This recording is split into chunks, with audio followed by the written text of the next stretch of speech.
অবশ্যই আশাবাদী। এটা তো অন্যায় কাজ হয়েছে, অন্যায় কাজ তো কোনোদিন গ্রহণ করা যায় না। আমি ওনাদের সাথেও বলেছি, স্পষ্ট করে বলেছি, আপনারা এই জায়গায় আমার প্রতি ইনজাস্টিস করেছেন। অবশ্যই এটা তো আইন তো আমার পক্ষে, আইন তো আমার পক্ষে। ইনশাআল্লাহ আপনারা দেখবেন এটা টিকবে না। ওনারা যে বায়াস এটা আমি প্রমাণ করবো আইনের মাধ্যমে ইনশাআল্লাহ। আমার কর্মসূচি একটাই, কালকে পরশু 2 দিন সময় আছে। আজকে কয় তারিখ? তাহলে 4 তারিখে আর 2 দিন আছে না?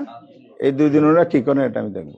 2 জন অফিসারের নাম এসেছে, একজন পুলিশ বিভাগের, যারা ফেসিস আমলে এই উচ্চ পদে ছিল, এখনো আছে। আরেকজন ডিসি অফিসে ফেসিস আমলে এখানে পার্শ্ববর্তী উপজেলায় ইউনের দায়িত্ব পালন করেছে। আপনারা সাংবাদিক বন্ধুগণ এই তথ্যকে উৎস হিসেবে ধরে বের করে নেন ওরা কারা।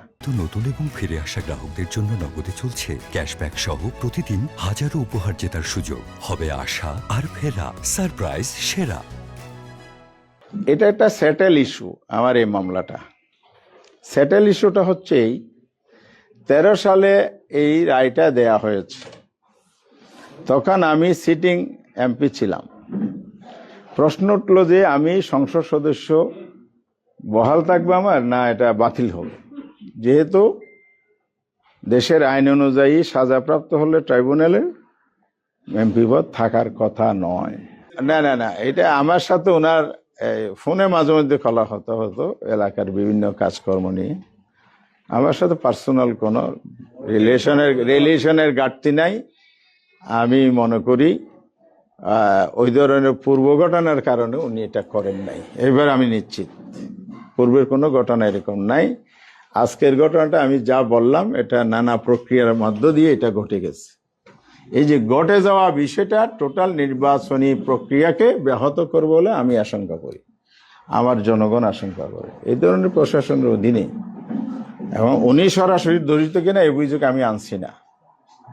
আমি আনছি যে সুনির্দিষ্টভাবে যারা অতীতে দিনের ভোর রাতে করার প্রক্রিয়া এবং ড্যামি নির্বাচনের প্রক্রিয়ার সাথে যারা জড়িত ছিল, এই ধরনের অফিসারদেরকে এখানে বহাল রেখে নির্বাচন সুষ্ঠু হবে না। এটা আমি মূলত আপনাদের সামনে তুলে ধরেছি। যেসব অফিসাররা জড়িত ছিল বাতিল ঘোষণা পর ওসব অফিসাররা হাততালি দিয়েছে, উনি উপস্থিত ছিলেন, উনি সাক্ষী দিয়েছেন। না না, এটা জবাব তো আমার ওই দেশ টিভির আব্দুর রহমান ভাইয়ের প্রশ্ন আমি দিয়েছি।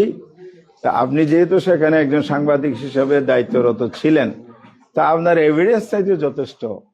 আমার নমিনেশন বাতিল হলে দলীয় কর্মীরা হাততালি দিয়ে আনন্দ করতে পারে, সরকারি অফিসাররা যদি হাততালি দেয়, ডাল মে কোচ কালা হ্যায়, এটা বুঝতে আর কোনো অসুবিধা নাই। এখানে তো ওনারা দলীয় কর্মীর ভূমিকা রাখলে তাহলে আলটিমেটলি নির্বাচন কি হবে এটা তো পরিষ্কার।